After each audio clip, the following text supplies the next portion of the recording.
S, ನೋಡೋಣ ಮುಂದೆ ಏನ್ ಮಾಡ್ತಾರೆ ಅಂತ ಹೇಳಿ. ಈಗ ನೊಣವಿನಕೆರೆ ಸ್ವಾಮೀಜಿ ವಿಧಾನಸೌಧಕ್ಕೆ ಆಗಮಿಸಿದ್ದಾರೆ ಅನ್ನುವ ಪ್ರಸಕ್ತ ಮಾಹಿತಿ ಲಭ್ಯವಾಗ್ತಾ ಇದೆ. ನೊಣವಿನಕೆರೆ ಸ್ವಾಮೀಜಿ ಅಜ್ಜಯ್ಯ ಆಗಮನ.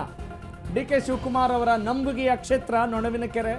ಡಿ.ಕೆ.ಶಿ ಆಗಮನಕ್ಕೂ ಮುನ್ನ ಅಜ್ಜಯ್ಯ ಆಗಮಿಸಿದ್ದಾರೆ ವಿಧಾನಸೌಧಕ್ಕೆ. ನೊಣವಿನಕೆರೆ ಸ್ವಾಮೀಜಿ ಆಗಮಿಸಿದ್ದಾರೆ. ಅಜ್ಜಯ್ಯನ ಆಗಮನ ಯಾಕಂತ ಹೇಳಿದ್ರೆ ಈಗಾಗಲೇ ಆ ಮಠದ ಪರಂಪರೆ ಆಗಿದೆ. ಅದನ್ನು ನಂಬಿಕೊಂಡು ಡಿ.ಕೆ. ಶಿವಕುಮಾರ್ ಅವರು ಪ್ರತಿಯೊಂದು ಮಹತ್ವದ ಕೆಲಸ ಕಾರ್ಯಗಳಲ್ಲೂ ಕೂಡ ಮಗ್ನರಾಗ್ತಾ ಇದ್ರು. ಅದನ್ನು ನೀವು ಗಮನಿಸಿದ್ರಿ. ಈಗ ನೊಣವಿನಕೆರೆ ಸ್ವಾಮೀಜಿ, ನೊಣವಿನಕೆರೆ ಮಠದ ಅಜ್ಜಯ್ಯ ಆಗಮಿಸಿದ್ದಾರೆ. ಎಸ್,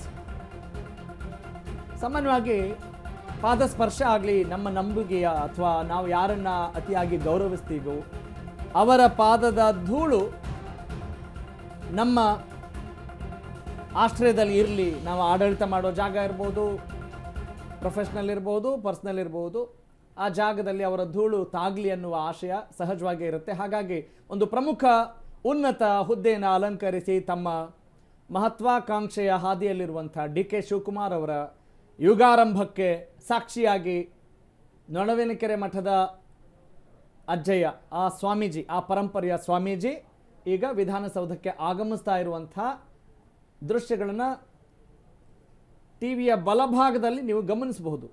ಎಸ್, ಸ್ವಾಮೀಜಿ ವಿಧಾನಸೌಧಕ್ಕೆ ಆಗಮಿಸ್ತಾ ಇದ್ದಾರೆ. ಅಲ್ಲಿ ಇನ್ನು ಡಿ.ಕೆ. ಶಿವಕುಮಾರ್ ಆಗಮಿಸಿಲ್ಲ, ಅವರಿಗಿಂತ ಮುಂಚಿತವಾಗಿ ಇವರು ತೆರಳಿದ್ದಾರೆ. ಗುರುಗಳು ನಡೆವ ಹಾದಿಯಲ್ಲಿ ನಾವು ನಡೀತೀವಿ ಅನ್ನುವ ಭಾವನೆಯನ್ನು ಕೂಡ ನಾವು ಆ ಭಾವನೆಯಲ್ಲೂ ನೋಡ್ಬೋದು, ಏನಾದರೂ ತಿಳ್ಕೊಳ್ಬೋದು. ಆದರೆ ಮಠಾಧೀಶರ ಸಮ್ಮುಖದಲ್ಲಿ, ಬಹಳಷ್ಟು ಗಣ್ಯಾತಿ ಗಣ್ಯರ ಅಧಿಕಾರಿಗಳ ಸಮ್ಮುಖದಲ್ಲಿ, ಪಕ್ಕದ ರಾಜ್ಯದ ಮುಖ್ಯಮಂತ್ರಿಗಳು ಅಲ್ವೇ, ಅಜರುದ್ದೀನ್ ಅವರು ಕೂಡ ಇದ್ದರು ಈ ಸಂದರ್ಭದಲ್ಲಿ. ಅಂದರೆ ಎಲ್ಲ ರಂಗಗಳಿಂದಲೂ ಕೂಡ ನನಗೆ ಶುಭ ಹಾರೈಕೆಗಳಿರಲಿ ಮತ್ತು ಅಗೋಚರ ಶಕ್ತಿಯ ಸಂಕೇತವಾಗಿ ತಾವು ನಂಬಿರುವಂಥ ನೊಣವಿನಕೆರೆ ಮಠದ ಅಜ್ಜಯ್ಯನ ಹೆಸರಿನಲ್ಲಿ ಪ್ರಮಾಣ ವಚನವನ್ನು ಸ್ವೀಕರಿಸಿರುವಂಥ ಡಿ.ಕೆ. ಶಿವಕುಮಾರ್ ಈಗ ನನ್ನ ಹಾದಿ ಸುಗಮವಾಗಲಿ ಅಥವಾ ಸವಾಲುಗಳನ್ನು ಎದುರಿಸುವಂಥ ಶಕ್ತಿ ಸಿಗಲಿ ಅನ್ನುವ ಆಶಯದಿಂದ ಅಜ್ಜಯ್ಯ ಆಗಮಿಸುತ್ತಿದ್ದಾರೆ ವಿಧಾನಸೌಧಗಳಲ್ಲಿ. ಎಸ್, ಕೆಲವೇ ಕ್ಷಣಗಳಲ್ಲಿ ಸಿಎಂ ಡಿ.ಕೆ.ಶಿ ಭರ್ಜರಿ ಶೋ ಕೂಡ ಆರಂಭ ಆಗುತ್ತೆ. ತೆರೆದ ಜೀಪ್ನಲ್ಲಿ ಡಿ.ಕೆ. ಶಿವಕುಮಾರ್ ಮೆರವಣಿಗೆ ಮಾಡಲಾಗುತ್ತೆ. ಲೋಕಸಭಾದಿಂದ ವಿಧಾನಸೌಧಕ್ಕೆ ತೆರೆದ ಜೀಪ್ನಲ್ಲಿ ಡಿ.ಕೆ.ಶಿ ಆಗಮಿಸಲಿದ್ದಾರೆ. ಲೋಕಭವನದಿಂದ ರಾಜ್ಯದ ಜನತೆಗೆ ಕೈಬೀಸಿ ಧನ್ಯವಾದವನ್ನ ಹೇಳಲಿರುವಂತಹ ಡಿ.ಕೆ. ಶಿವಕುಮಾರ್. ಸಿಎಂ ಡಿ.ಕೆ.ಶಿಗೆ ಸಿದ್ದರಾಮಯ್ಯ, ರಾಹುಲ್ ಗಾಂಧಿ ಸಾಥ್ ಕೊಡುವಂತಹ ಸಾಧ್ಯತೆಗಳಿದೆ. ಕೆಲವೇ ಕ್ಷಣಗಳಲ್ಲಿ ಇದೀಗ ಸಿಎಂ ಡಿ.ಕೆ.ಶಿ ಭರ್ಜರಿ ಶೋ ಆರಂಭ ಆಗುತ್ತೆ. ತೆರೆದ ಜೀಪ್ನಲ್ಲಿ ಡಿ.ಕೆ. ಶಿವಕುಮಾರ್ ಮೆರವಣಿಗೆ ಕೂಡ ಆರಂಭ ಆಗುವಂಥದ್ದು. ಎಸ್, ಡಿ.ಕೆ. ಶಿವಕುಮಾರ್ ವಿಧಾನಸೌಧದ ಮೆಟ್ಟಿಲುಗಳ ಮೇಲೆ ಮುಖ್ಯಮಂತ್ರಿಯಾಗಿ ಪ್ರಮಾಣ ವಚನವನ್ನು ಸ್ವೀಕರಿಸಬೇಕು ಅನ್ನುವ ಮಹದಾಸೆ ಇದ್ದದ್ದು ನಿಜ. ಆದರೆ ಭದ್ರತೆಯ ದೃಷ್ಟಿಯಿಂದ ಲೋಕಭವನದ ಆವರಣದಲ್ಲಿ ಗಾಜಿನ ಮನೆಯಲ್ಲಿ ಅವರು ಪ್ರಮಾಣ ವಚನವನ್ನು ಸ್ವೀಕರಿಸಿದರು. ಈಗ ಡಿ.ಕೆ. ಶಿವಕುಮಾರ್ ಡಿ.ಸಿ.ಎಂ ಡಿ.ಕೆ. ಶಿವಕುಮಾರ್ ಆಗಿಲ್ಲ.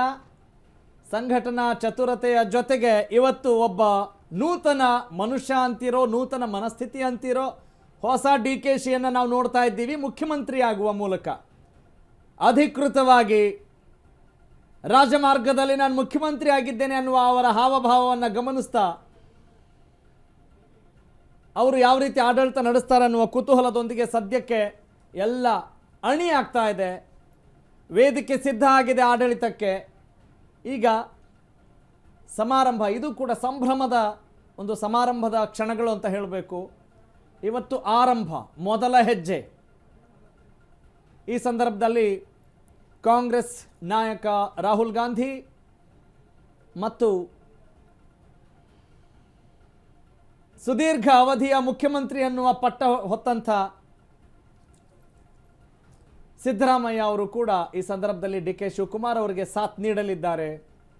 ನಿಜ, ಸಮಾಜ ಅಂತ ಹೇಳಿದಾಗ ಸಂವಿಧಾನದ ಅಡಿಯಲ್ಲಿ ಕಾನೂನು ಬದ್ಧರಾಗಿ ಎಲ್ಲರಿಗೂ ಕೂಡ ಒಬ್ಬ ಲೇಮ್ಯಾನ್ ಅಂತ ಏನು ಕರಿತೀವಿ, ಒಬ್ಬ ಆಮ್ ಆದ್ಮಿ ಅಂತ ಏನು ಕರಿತೀವಿ, ಒಬ್ಬ ಸಾಮಾನ್ಯ ಮನುಷ್ಯ ಶ್ರೀ ಸಾಮಾನ್ಯನಿಗೂ ಕೂಡ ಸ್ವತಂತ್ರವಾಗಿ ತನ್ನ ಬದುಕನ್ನು ಸವೆಸಲಿಕ್ಕೆ ಸಂವಿಧಾನ ಅವಕಾಶ ಮಾಡಿಕೊಟ್ಟಿದೆ. ಅದರ ಅಡಿಯಲ್ಲಿಯೇ ಅವರ ಉದ್ಯೋಗದ ಆಧಾರದ ಮೇಲೆ ಒಬ್ಬ ಹೆಚ್ಚು ದುಡಿಬೋದು, ಒಬ್ಬ ಕಡಿಮೆ ದುಡಿಬೋದು. ಆದರೆ ಪ್ರತಿಯೊಬ್ಬನೂ ಕೂಡ ಅಷ್ಟೇ ಗೌರವಾನ್ವಿತನಾಗಿ ಬದುಕಬೇಕು ಅನ್ನುವ ಆಶಯವನ್ನು ವ್ಯಕ್ತಪಡಿಸುವಂಥ ಸಂವಿಧಾನಕ್ಕೆ ಬದ್ಧರಾಗಿ ನಾವು ಇರ್ತೀವಿ ಅನ್ನೋದು ಇವತ್ತಿನ ಪ್ರಮಾಣ ವಚನದ ಮಹತ್ವ.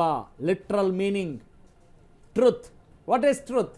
ಸತ್ಯ, ಪ್ರಮಾಣ, ವಚನ, ಗಟ್ಟಿ ಮಾತು ಅಂತ ಹೇಳ್ತೀವಲ್ಲ, ದೃಢವಾದ ಮಾತು. ಅದು ಕೇವಲ ರಾಜಕಾರಣದ ಒಂದು ಸಾಂಪ್ರದಾಯಿಕ ಪ್ರಕ್ರಿಯೆ ಅಲ್ಲ.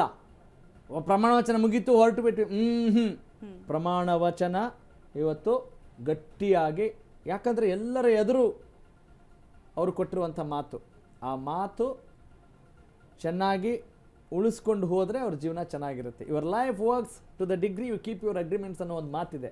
ನುಡಿದಂತೆ ನಡೆ, ಈ ಜನ್ಮವೇ ಕಡೆ ಅನ್ನೋ ಮಾತಿದೆ.